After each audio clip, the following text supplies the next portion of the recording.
Little did I know I would be in Australia working with a lot of country people had a mindset, you know. Okay, when I first landed in Australia, the food was quite different. And the food wasn't too spicy.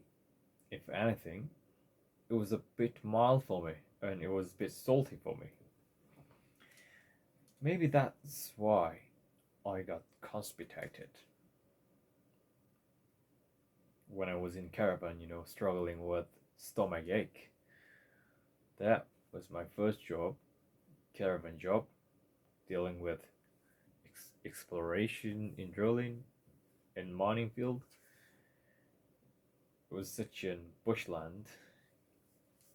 So even if you binge it, there's no way you could gain weight because the job was basically manual demanding task, manual handling job. So it all came down to your um, job difficulty,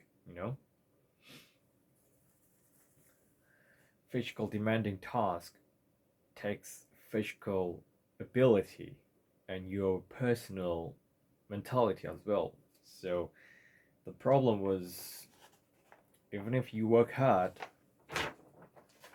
if you cannot adapt in that society, their own society, then you'll feel left off.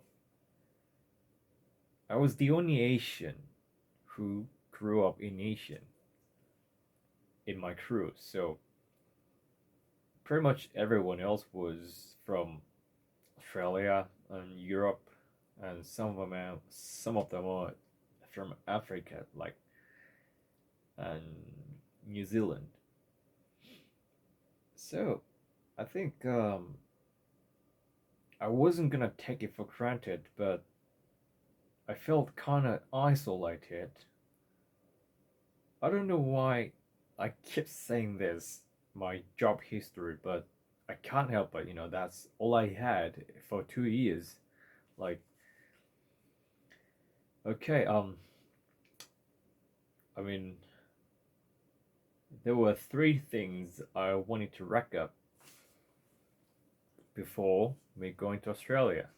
The first one, obviously, English to break language barrier. In that sense, I think I kind of achieved it, but not perfectly. I think I get more fluent in English compared to when I was in here. Just when I just stayed in here, I get to learn Aussie slangs like Chrissy, Apple, Mosey, something like that. Mm-hmm. And some of things. Okay, second one is experience. Okay, experience. But I'd like to put that on third one. Mm, okay, second one is money. Definitely money. Australia is well known as a country, who where you could earn enough of money and save it. You know, definitely expenses price are kind of higher than other countries, but as long as you can save it, as long as you know how to control your money, then you should be fine. Once you just get more paid compared to your countries, as long as you know how to do it, how to manage it, then we'll be fine. You can invest in stocks or you can invest in cryptocurrency, something like that. Then, as long as it goes up, perfect. Um, and third one is experience. So I'll say English money, and experience. For the most part, I think it's been alright. It's been alright. Hmm. Nevertheless, sometimes I feel like I'm not happy with this by far. Mm-hmm. Because I'm full of greed. I'm a human full of greed. So I'm always heading to the top. That's what I'm meant to be. That's what I'm thinking. Hmm.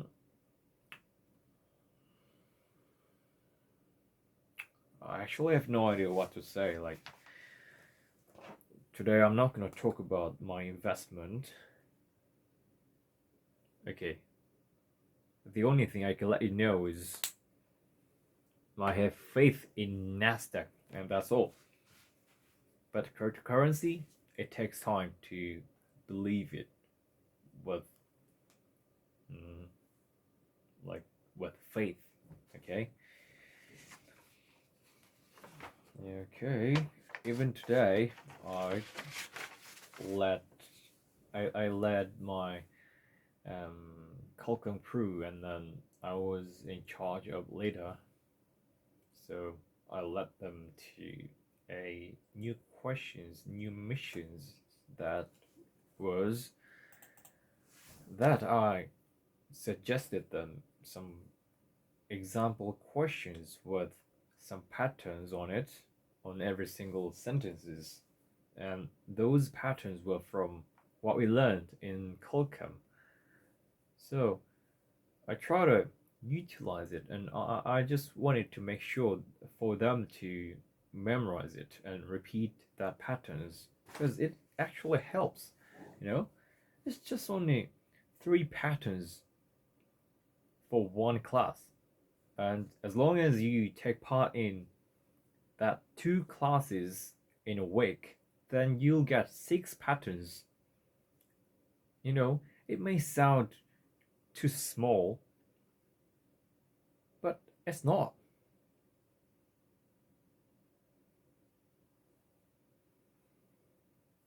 Oh, by the way, what's the pattern? What was the word of, I mean, the moderate version of less?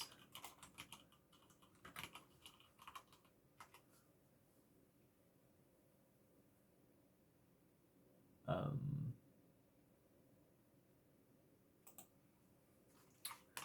okay. Many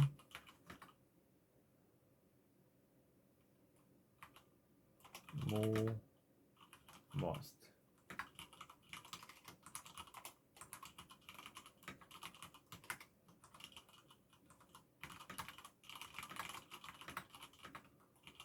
Least.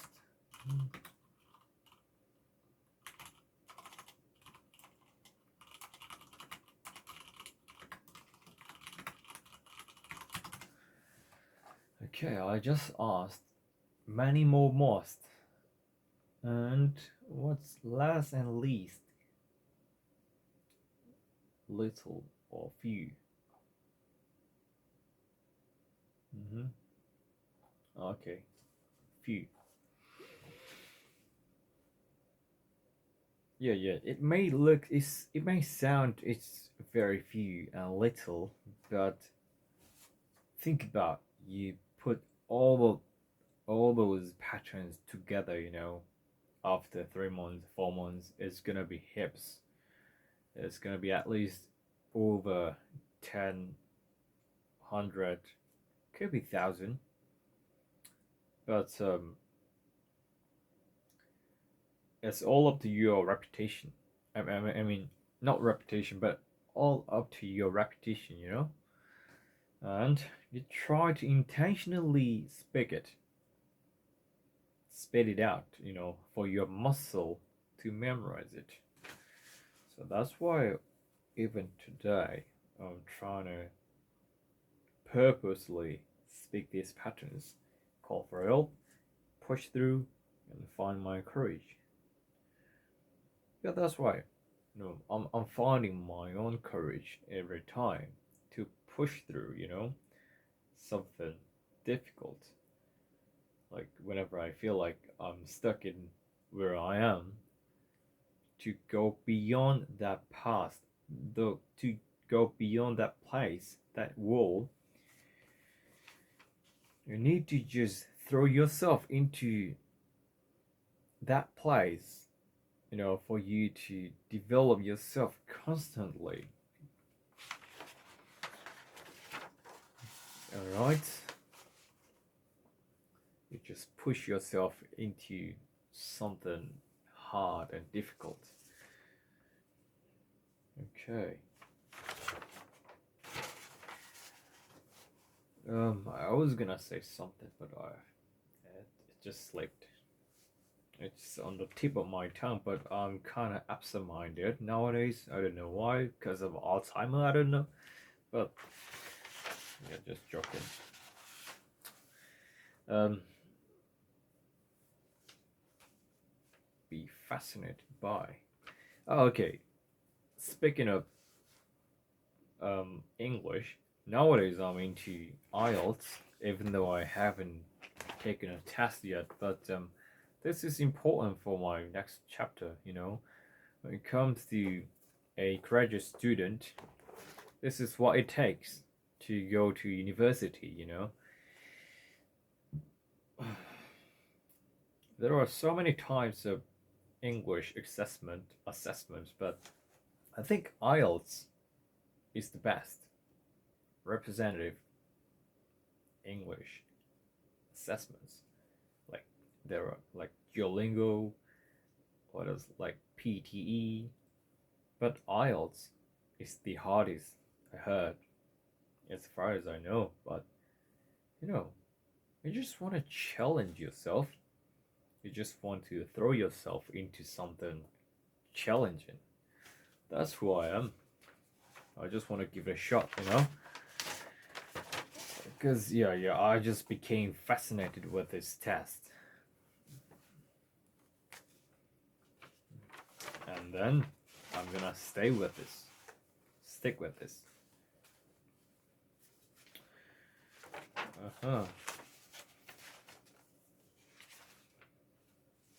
Go with bring yourself down.